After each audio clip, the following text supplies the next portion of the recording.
Ridha Allah subhanahu wa ta'ala adalah salah satu dari sifat. Nabi SAW mengatakan, laisa lil mu'min ayyudhilla nafsahu. Mukmin itu jangan sampai menghinakan diri. Sejarah hamba yang Allah sebutkan dalam Al-Quran, di antara tujuan besarnya adalah agar menjadi pelajaran. Assalamualaikum warahmatullahi wabarakatuh. Innal hamdalillah nahmaduhu wa nasta'inuhu wa nastaghfiruh. ونعوذ بالله من شرور أنفسنا ومن سيئات أعمالنا من يهده الله فلا مضل له ومن يضلل فلا هادي له أشهد أن لا إله إلا الله وحده لا شريك له وأشهد أن محمدا عبده ورسوله لا نبي ولا رسول بعده اللهم صل وسلم على نبينا محمد وعلى آله وأصحابه أجمعين يا أيها الذين آمنوا اتقوا الله اتقوا الله حق تقاته ولا تموتن إلا وأنتم مسلمون وبعد فإن أصدق الحديث كتاب الله وخير الهدى هدى محمد صلى الله عليه وآله وسلم وشر الأمور محدثاتها وكل محدثة بدعة وكل بدعة ضلالة وكل ضلالة في النار أما بعد أيها الإخوان والأخوات في الله عزني الله وإياكم. Para ikhwan dan juga akhwat, saudara-saudariku jamaah salat zuhur Masjid As-Sakinah yang semoga dimuliakan oleh Allah Subhanahu wa taala. Kita akan kembali melanjutkan pembahasan kitab Tazkiyatun Nafs, salah satu buah karya dari Syekh Ahmad Farid hafizahullah taala. Karya beliau ini merupakan kumpulan dari 3 penjabaran dari para ulama, ya 3 ulama yang menjabarkan tentang tazkiyatun nafas, di antaranya dari Al-Imam Ibnu Rajab Al-Hambali, Al-Imam Ibnu Al-Qayyim Al-Jauziyah, dan Al-Imam Al-Ghazali rahimahumullahu ta'ala rahmatan wasi'ah. Semoga Allah merahmati semuanya. Baik, Bapak-bapak, ibu-ibu, jamaah sekalian semoga dimuliakan oleh Allah Subhanahu wa taala, kita sampai pada halaman ke-48 jemaah. Masih dalam babul dzikr. Amalan yang bisa menjadi nutrisi buat hati kita. Hati kita butuh nutrisi, butuh gizi sebagaimana fisik kita. Kita ingin fisik kita sehat, pasti kita sangat perhatian terkait apa yang akan kita konsumsi, ya, untuk mensuplai kebutuhan nutrisi atau gizi tubuh atau fisik kita. Begitu juga hati, ya, atau bahkan terlebih hati. Hati jauh lebih membutuhkan tentang nutrisi jemaah. Ya. Nah, di antara amalan yang bisa menjaga kondisi hati tetap sehat, tidak lain adalah zikir kepada Allah Subhanahu wa taala. Kemarin kita sudah bahas beberapa manfaat zikir sebagaimana yang dinukil oleh Syekh Ahmad Farid dari penjabaran Al-Imam Ibnu Al-Qayyim Al-Jauziyah di dalam kitab Al-Wabilus Sayyib, yang dimana Al-Imam Ibnu Al-Qayyim Al-Jauziyah menjabarkan lebih dari 80, ya, lebih dari 80-an manfaat zikir. Adapun sekarang kita fokus pada pembahasan di halaman 48 di poin ketiga, ya. Bahwasanya zikir itu di antara manfaat besarnya adalah dia adalah sebagai obat bagi kerasnya hati jemaah. Ya Allah. Ya. Zikir menjadi obat bagi kerasnya hati.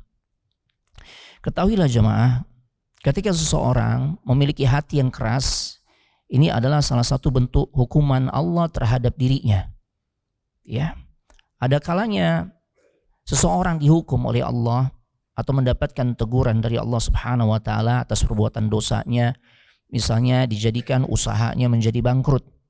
Ya, kalau orang ini tidak beriman, tidak bertakwa, ada kalanya Allah memberikan sebuah hukuman dalam bentuk yang seperti itu, atau dikasih penyakit jemaah.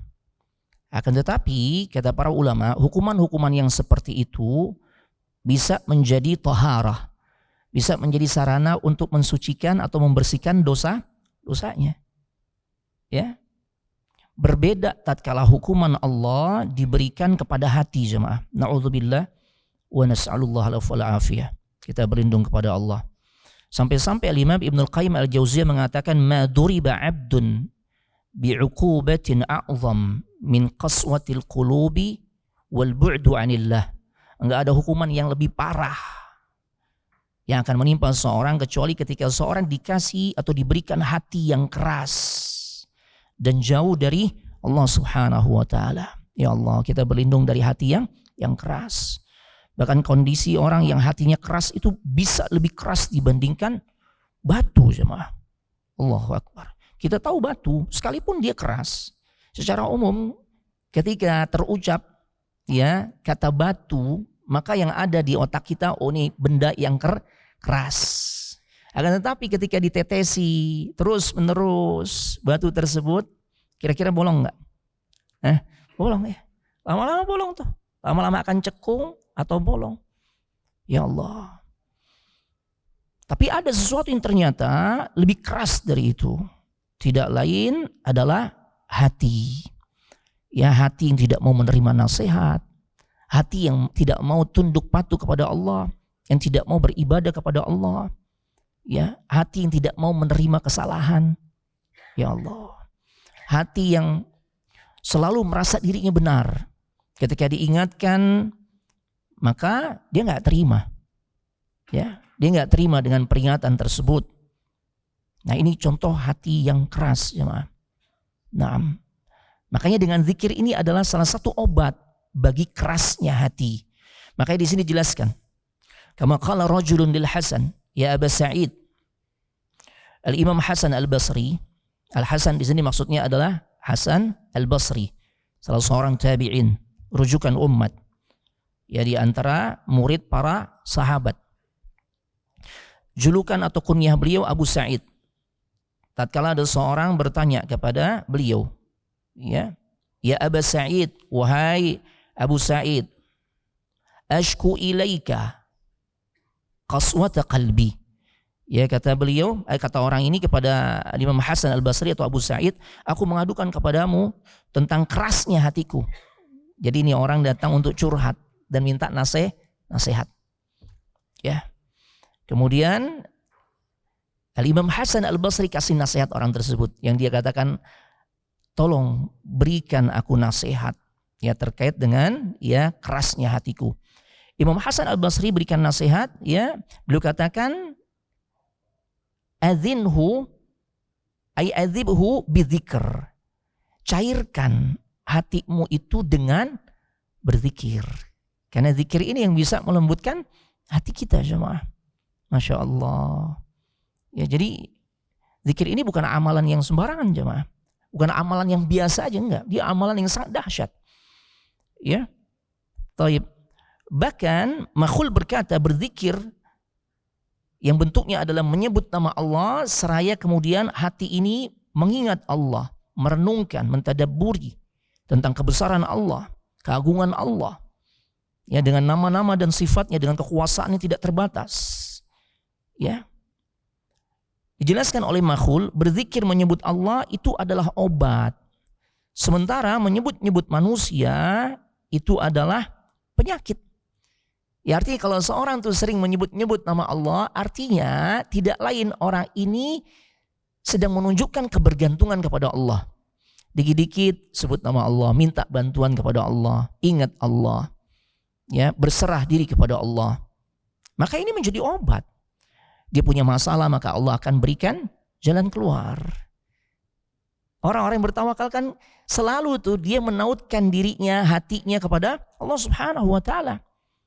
Ya, dia bergantung kepada Allah. Dan otomatis Allah pun berikan jaminan ketika seorang bergantung kepada Allah, dia sering mengingat Allah, bertumpu hanya kepada Allah, ya, maka Allah akan berikan kecukupan. Sebagaimana yang sering kita dengar ayatnya. Di dalam surah At-Talaq Allah mengatakan, "Wa may yatawakkal 'ala Allahi fahuwa hasbuh." Barang siapa yang bertawakal kepada Allah, maka Allah akan cukupkan untuk dirinya. Sesuatu yang dicukupi ini jauh lebih kita harapkan, jemaah. Dan sesuatu yang nikmat itu adalah tatkala kita diberikan kecukupan oleh Allah. Cuma masalahnya kebanyakan kita sukanya adalah banyak-banyakan. Kan gitu ya. Kita tuh sukanya banyak-banyakan. Padahal yang sangat kita perlukan itu kecukupan dari Allah. Ya, kecukupan dari Allah. Karena belum tentu sesuatu yang banyak ini bisa mencukupi jemaah. Ya, belum tentu sesuatu yang banyak itu bisa mencukupi. Ya misalnya Anda berikan perumpamaan, kita punya uang kita punya uang katakanlah 2 miliar. Ini kategori banyak ya, banyak ya. Kalau Anda memandang ini banyak, kita udah punya uang 2 miliar. Di tabungan kita ini banyak cuma. Masya Allah. Kayaknya nggak perlu ngoyo nih kita nih. Ya. Tapi ternyata uang yang banyak yang ada di tabungan kita ini, ya Allah uji. Di saat ada keluarganya, keluarga inti ataupun dirinya diuji dengan penyakit, dia berobat ya ke rumah sakit dan kemudian keluar tagihan dari rumah sakit yang biayanya 2,1 M. Gimana kira-kira yang 2 M yang banyak ini mencukupi ya? Inilah cuma, Masya Allah. Makanya benar kalau kata Makhul ya, zikir menyebut Allah ya, mengingat Allah, bergantung kepada Allah, itu adalah obat. Obat itu kita tahu sifatnya memberikan solusi tatkala terkena penyakit, dia menjadi penyembuh. Itulah sifat obat. Kita dapat masalah, Allah kasih jalan keluar. Itu dengan berzikir jemaah. Masya Allah. Seorang bertanya kepada Salman, apa amal yang paling utama? Ya, seorang bertanya kepada Salman, ya, ayyul a'mal afdal, amalan apa sih yang paling afdal, yang paling utama? Maka Salman berkata, ama taqra al-Quran, tidakkah engkau membaca Al-Quran? Bukankah di Al-Quran itu ada, Allah jelaskan, Allah tegaskan amalan apa yang paling utama, yang paling afdal, tidak lain zikir. Kemudian beliau membacakan potongan surah Al-Ankabut ayat 45, wala dzikrullahi akbar. Dan sesungguhnya berzikir kepada Allah, mengingat Allah itu adalah lebih besar keutamaannya dari ibadah-ibadah yang lainnya. Allahu Akbar. Ini jemaah. Udah gitu Allah jadikan amalan ini mudah untuk dilakukan oleh semua manusia.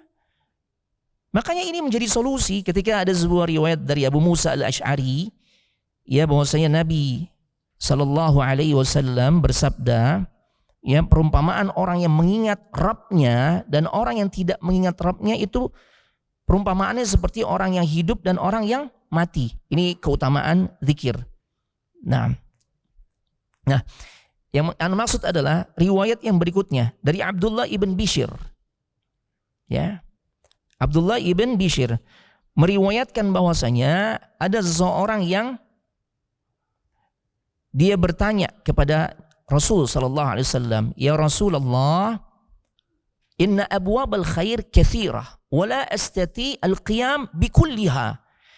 Kata orang ini yang tatkala dia datang kepada Nabi, dia mengatakan, "Ya Rasulullah, perbuatan-perbuatan baik itu kan banyak ya Rasul.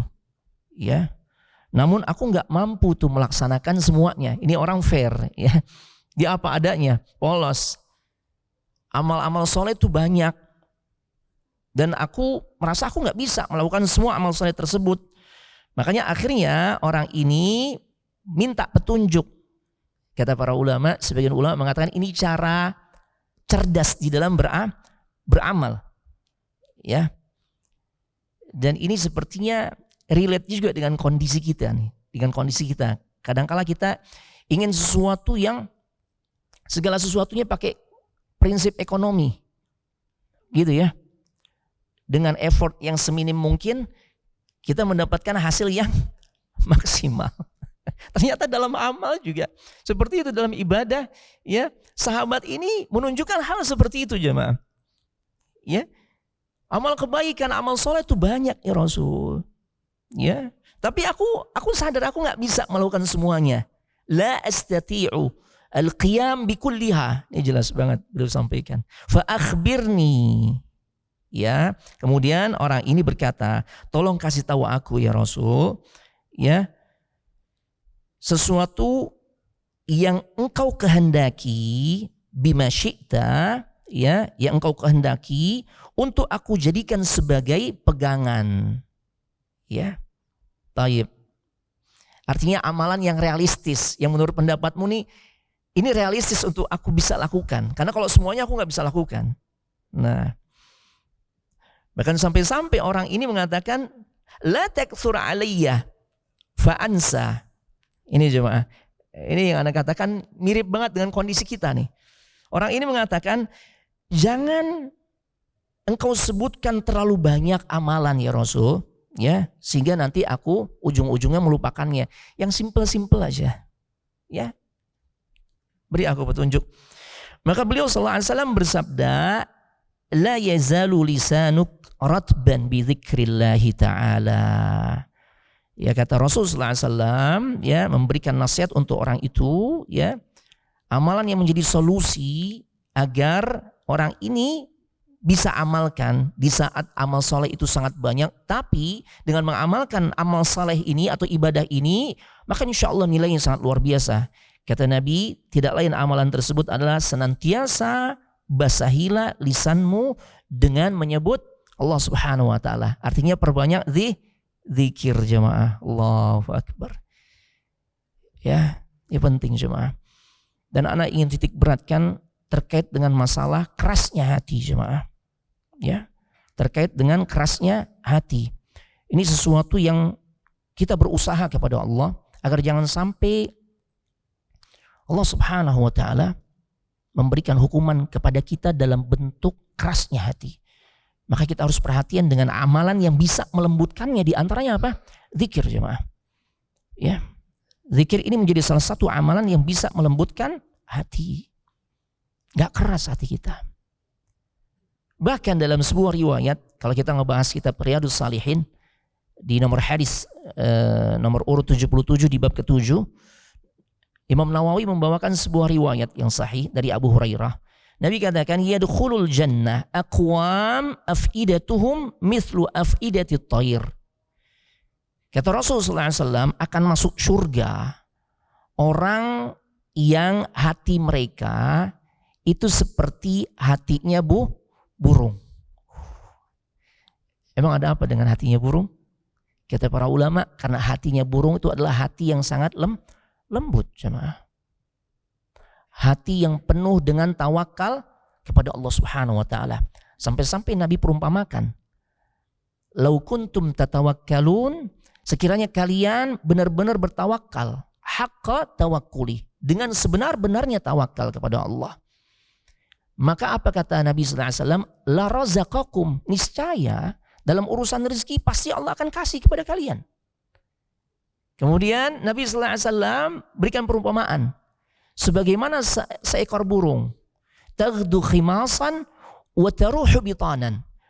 Burung saja yang Allah cuma memberikan perangkat untuk dirinya mencari rezeki berupa kedua sayap. Cuma itu modalnya. Dia nggak memiliki kecerdasan otak seperti kita, nggak. Allah hanya berikan insting, kan gitu ya. Dan kedua sayap. Fisiknya jelas, manusia adalah sebaik-baik ciptaan Allah. Laqad khalaqnal insana fi ahsani taqwim. Tapi kata Nabi sallallahu alaihi wasallam, burung itu tatkala dia keluar di pagi hari, taghdu khimasan wa taruhu bitanan. Dia keluar dalam keadaan perutnya lapar di pagi hari. Dan kemudian balik di sore hari ke sarangnya dalam keadaan kenyang. Masya Allah. Ya, nasihat untuk kita, khususnya kita yang laki-laki sebagai kepala rumah tangga, pimpinan rumah tangga, kita memang nggak boleh berdiam diri. Ya, makanya burung nggak santai-santai di sarangnya, enggak. Dia keluar. Kita keluar, Pak. Makanya yang memainkan atau yang menjalankan peran mencari nafkah ya kita, memang laki-laki. Masya Allah.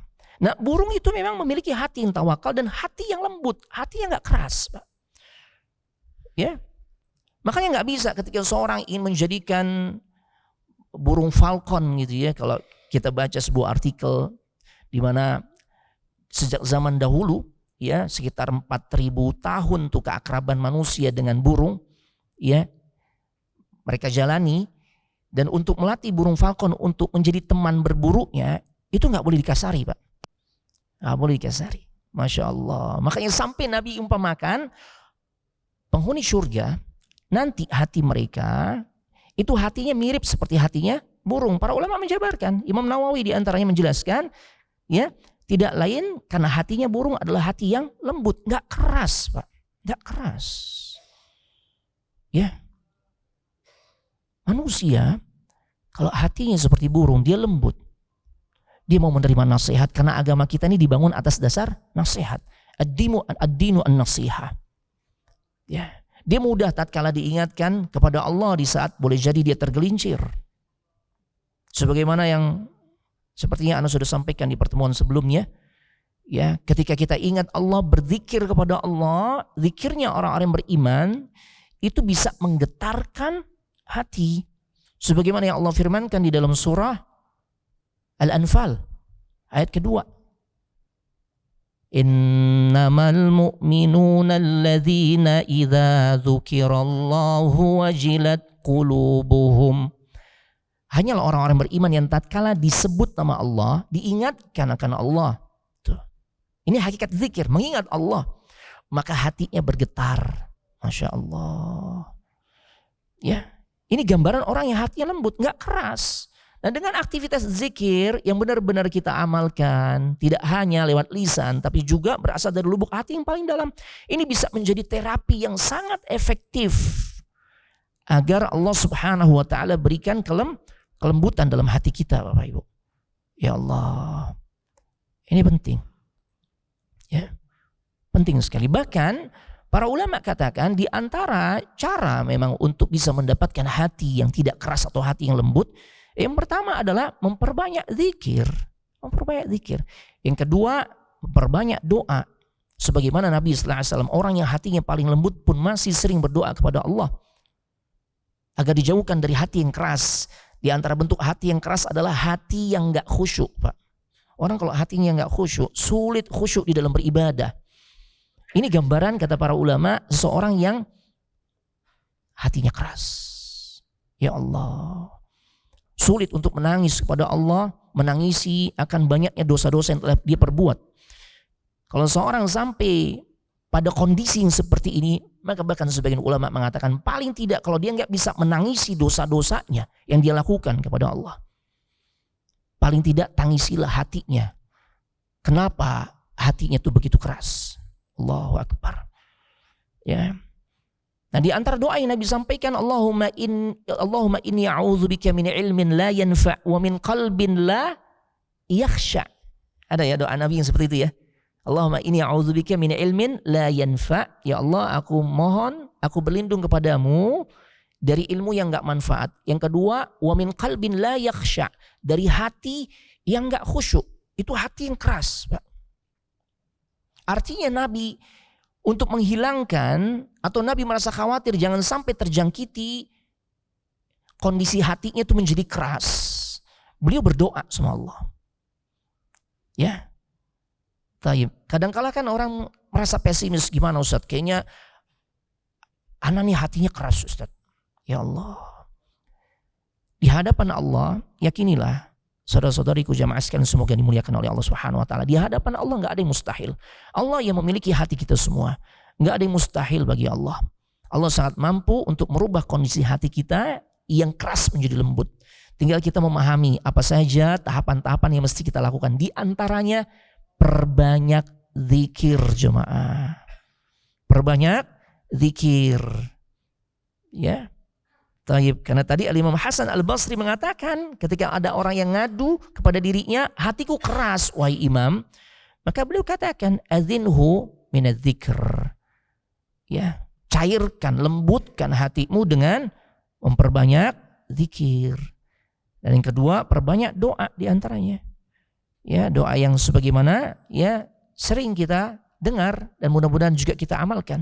Allahumma inni a'udzubika min ilmin la yanfa' wa min qalbin la yakhsha wa min nafsin la tashba' wa min da'watin la yustajabu laha.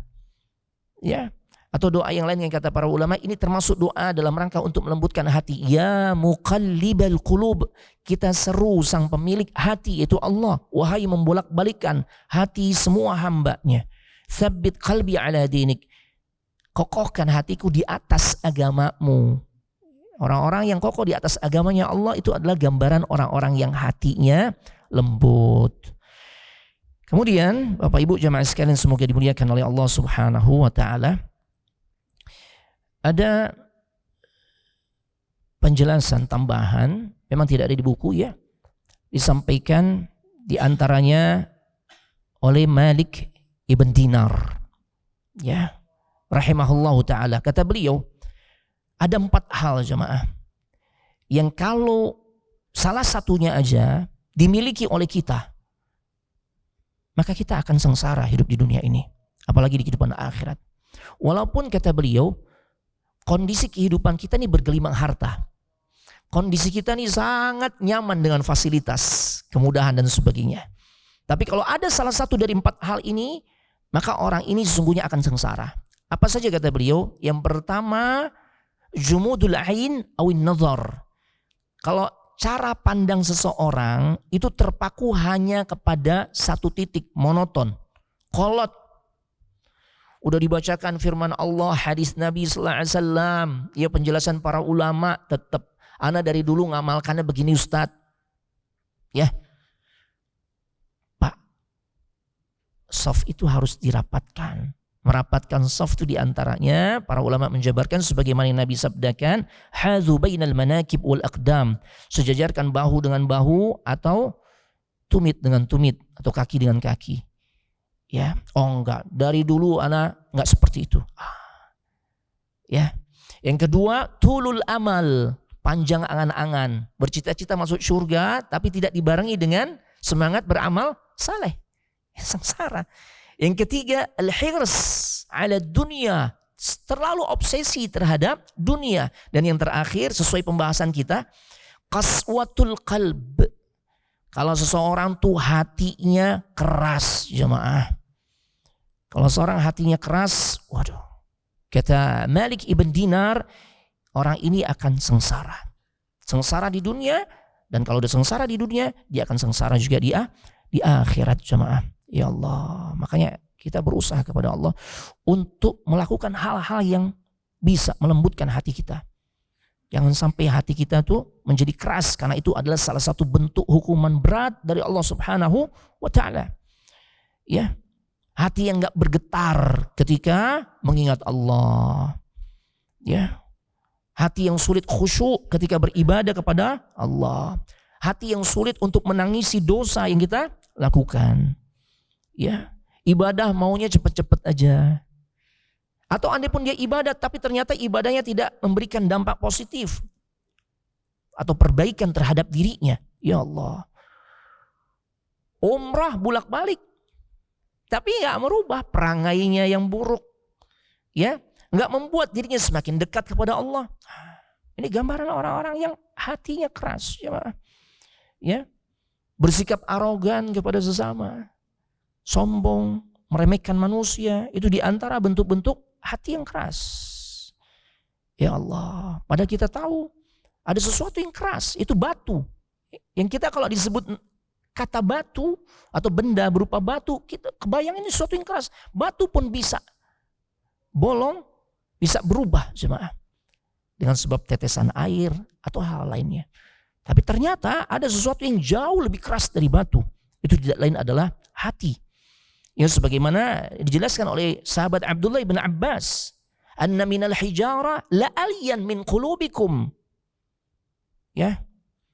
Ketika beliau menafsirkan ayat dalam surah Al-Baqarah ayat 74, "Tsumma qasat qulubukum min ba'di dzalika fahiya kal hijarati aw ashaddu qaswa."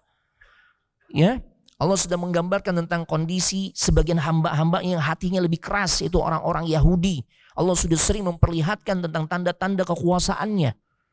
Ya, mayat jadi hidup kembali dan membongkar tentang kasus pembunuhan yang menimpa dirinya. Seharusnya bagi orang-orang yang beriman itu kan membuat dirinya takjub kan tentang kekuasaan Allah. Tapi ternyata kekuasaan Allah yang Allah tunjukkan tersebut tidak membuat orang-orang Yahudi beriman kepada Allah. Dan Allah gambarkan di surah Al-Baqarah ayat 74. Ya, hati mereka menjadi keras seperti batu, au asyaddu qaswah, bahkan lebih keras, jemaah. Ya Allah. Bahkan lebih keras. Jangan sampai kita memiliki hati yang seperti itu. Sudah diberikan nasihat, dikasih wejangan dengan cara yang lembut, ya Allah, sampai dikirimi hadiah, dipeluk, ya. diperlakukan dengan sangat spesial, tapi nggak ngefek jemaah. Ya, taib. Dan kita berlindung kepada Allah dari hati yang keras. Dan di antara amalan yang bisa melembutkan hati yang keras tidak lain adalah perbanyak zikir. Zikir yang tidak hanya keluar lewat lisan, tapi juga disertai dengan perenungan. Jadi kita coba berusaha untuk tidak melakukan zikir yang hanya sebatas formalitas, jemaah. Ya, kadang-kala kita berzikir yang penting cepat selesai, Ustaz. Padahal aktivitas ibadah yang selalu kita laksanakan setiap harinya minimal 5 kali ini diiringi juga dengan aktivitas zikir setelahnya kan. Tasbihnya 33, tahmidnya 33, takbirnya 33 dan zikir-zikir lainnya. Jangan hanya sebatas untuk formalitas. Ya. Yang kemudian hanya sebatas ingin cepat-cepat selesai. Akhirnya nggak membekas, jemaah. Nggak memberikan getaran dalam hati. Gimana bisa memberikan getaran dalam hati? Yang seharusnya kalimat yang kita ucapkan subhanallah, subhanallah. Di sini ada jenis-jenis zikir di halaman berikutnya, halaman 49. Zikir ada beberapa macam. Di antaranya tatkala seseorang menyebut nama-nama dan sifat Allah. Ya kan? Di halaman 49 dijelaskan. Ya, di antaranya dengan bertasbih. Subhanallah. Habis sholat kita dibimbing untuk berzikir. Menyebutkan nama Allah tersebut. Ya, subhanallah, subhanallah, subhanallah. Naam, alhamdulillah, alhamdulillah, alhamdulillah. Halaman 50 jemaah, maaf. Halaman 50. Allahu akbar, Allahu akbar, Allahu akbar. Ucapkan sebagaimana seharusnya. Kadang-kala karena formalitas, karena ingin cepat-cepat, bukan subhanallah yang keluar. Ya, subhanallah, subhanallah, subhanallah, subhanallah, subhanallah, subhanallah, subhanallah. Kecepatan gitu jemaah. Bukan subhanallah. Tapi apa? Subhanah. Subhanah. Ya. Kemudian kan setelah kita memuji, mensucikan Allah dengan kalimat subhanallah, maka yang pantas untuk dipuji tidak lain Allah. Kan nikmat tuh. Sambil mengucapkan alhamdulillah, alhamdulillah, alhamdulillah, alhamdulillah, alhamdulillah. Sambil kita merenungkan pagi hari ini saja nih. Masya Allah, Allah sudah mulai memberikan banyak kenikmatan. Dari mulai bangun tidur, mata bisa kita buka. Tangan masih bisa kita gerakkan. Kedua kaki masih bisa melangkah, jantung berdetak dengan baik, paru-paru bekerja dengan baik, enggak sesak, aliran darah lancar, otot-otot, persendian dan sebagainya. Maka kita pantas kemudian memuji Allah dengan kalimat alhamdulillah, alhamdulillah. Karena formalitas pengen cepat selesai, enggak alhamdulillah yang keluar. Hamlah, hamlah, hamlah, hamlah, hamlah, hamlah, hamlah, hamlah. Iya, kecepatan. Ya. Setelah kita mensucikan Allah dengan kalimat tasbih subhanallah, bertahmid, memuji Allah dengan alhamdulillah, seharusnya kita agungkan, kita besarkan Allah. Allahu akbar, Allahu akbar, Allahu akbar, Allahu akbar. Ini luar biasa nih. Urutannya sangat indah, tapi karena formalitas bukan Allahu akbar yang keluar.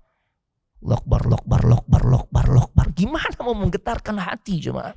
Bagaimana zikir ini bisa melembutkan hati kita kalau teknisnya aja kita udah salah?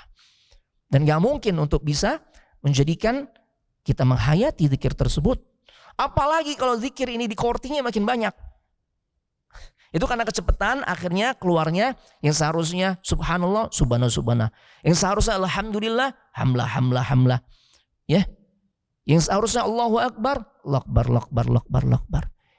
Nah ini di courtingnya makin banyak nih. Yang keluar cuma satu huruf. Hu, hu, hu, hu, hu, hu. Ini lagi ngetren gak zikir yang begini? Iya jemaah, syuf. Gimana bisa menggetarkan hati kita jemaah?